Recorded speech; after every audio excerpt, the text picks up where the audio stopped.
Bonjour et bienvenue sur les tutoriels de la collection Ludardenne où vous allez découvrir les créations de Philippe Proulx sur des jeux 2 à 2 fois et demi plus grands que les formats classiques.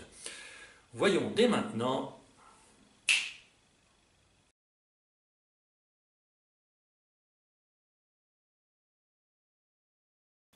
Le jeu est constitué de 4 tiges qui s'emboîtent pour former un plateau de 100 cases virtuelles 10 par 10.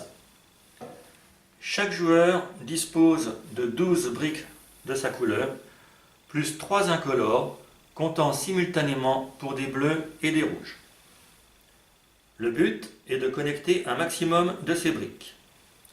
Chacun leur tour, les joueurs doivent poser une brique sur le plateau en respectant deux conditions.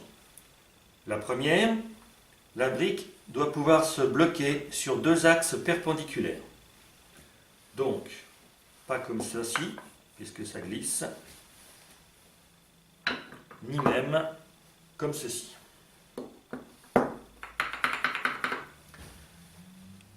La deuxième condition, deux briques adjacentes ne doivent pas arriver à la même hauteur. Il faudrait donc la relever, ou bien jouer comme ça, etc. On ne peut donc pas poser cette brique comme ceci à cause de ces deux-là. On ne peut pas la poser comme ceci, quel que soit le sens, puisqu'on va arriver à la même hauteur que celle-là.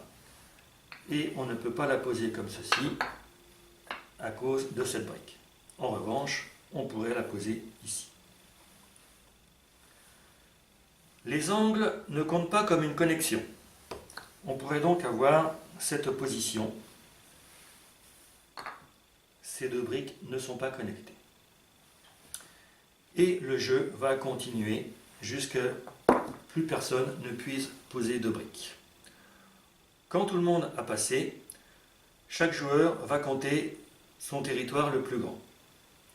Moins, éventuellement, les briques incolores encore en sa possession.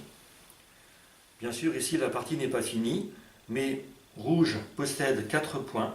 1, 2, 3, 4, moins éventuellement 3. Et le bleu possède 3 points. 1, 2, 3, moins éventuellement 2.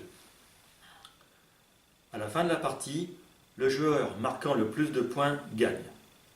En cas d'égalité, c'est celui qui a joué en dernier.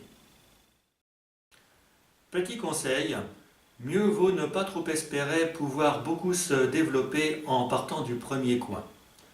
Il n'est donc pas très avantageux de commencer car le premier joueur a toutes les chances de voir ses forces coupées en deux.